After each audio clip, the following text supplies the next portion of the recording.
সারা দেশে কলা, রুটি ও ডিম থেকেই লোপাট কোটি কোটি টাকা। স্কুল ফিডিং প্রকল্পে ভয়াবহ অনিয়মের অভিযোগ।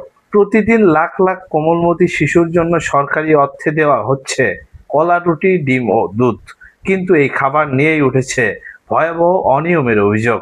একটি অনুসন্ধানী প্রতিবেদনে দাবি করা হয়েছে, শুধু কলা, ডিম ও রুটিতেই প্রতি সপ্তাহে 17 কোটি টাকা লোপাটের সুযোগ তৈরি হচ্ছে। কিভাবে সম্ভব এমন ঘটনা? আজ জানাবো সেই অনুসন্ধানের বিস্তারিত।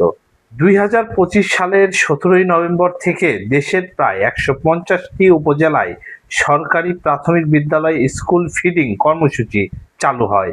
প্রায় 5,000 কোটি টাকার এই প্রকল্পের আওতায় শিক্ষার্থীদের ডিম, পাউরুটি, দুধ, কলা ও বিস্কুট সরবরাহ করা হচ্ছে। অনুসন্ধানে 11টি উপজেলায় গিয়ে দেখা যায়, অনেক জায়গায় শিক্ষার্থীদের দেওয়া রুটিতে ছত্রাক বা ফাঙ্গাস পাওয়া গেছে।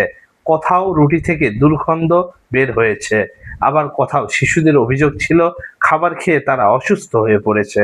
ডিমের ক্ষেত্রে অভিযোগ রয়েছে, প্রকল্প অনুযায়ী একটি ডিমের ন্যূনতম ওজন হওয়ার কথা ছিল 60 গ্রাম, কিন্তু অনুসন্ধানে দেখা যায় অনেক ক্ষেত্রে 35 থেকে 40 গ্রাম ওজনের ছোট ডিম দেওয়া হচ্ছে।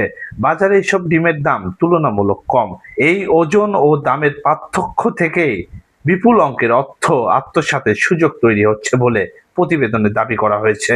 কলার ক্ষেত্রেও একই ধরনের অভিযোগ উঠে এসেছে। চুক্তি অনুযায়ী বড় আকারের কলা দেওয়ার কথা থাকলেও অনেক স্কুলে ছোট ও নিম্নমানের কলা সরবরাহ করা হয়েছে।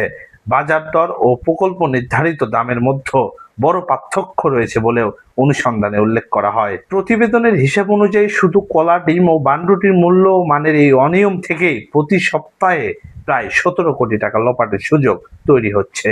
এছাড়াও বিভিন্ন জেলায় নিম্নমানের খাবার খেয়ে শতাধিক শিক্ষার্থী অসুস্থ হওয়ার ঘটনাও তুলে ধরা হয়েছে। প্রতিবেদন প্রকাশের পর প্রকল্প পরিচালকের পক্ষ থেকে বলা হয়, অভিযোগ প্রমাণিত হলে সংশ্লিষ্ট ঠিকাদারদের বিরুদ্ধে ব্যবস্থা নেওয়া হবে। শিক্ষামন্ত্রী ও প্রধান শিক্ষক ও বিদ্যালয় পরিচালনা কমিটিকে খাবারের মান তদারকির নির্দেশনার কথা জানান। পরবর্তীতে তদন্তের উদ্যোগ নেওয়ার খবরও প্রকাশিত হয়েছে। মনে রাখতে হবে, এগুলো একটি অনুসন্ধানী প্রতিবেদন, উত্থাপিত অভিযোগ। অভিযোগগুলোর বিষয়ে সরকারি তদন্ত ও আইনগত প্রক্রিয়া চলমান থাকতে পারে। তবে যদি এসব অভিযোগ সত্য প্রমাণিত হয়, তাহলে এটি শুধু রাষ্ট্রীয় অর্থের অপচয় নয়, বরং লাখো শিশুর স্বাস্থ্য ভবিষ্যতের সঙ্গেও জড়িত একটি গুরুতর বিষয়। ভিডিওটি ভালো লাগলে লাইক, শেয়ার ও সাবস্ক্রাইব করতে ভুলবেন না। নতুন অনুসন্ধানী প্রতিবেদন নিয়ে আবারও হাজির হব আপনাদের সামনে। ধন্যবাদ। আল্লাহ হাফেজ।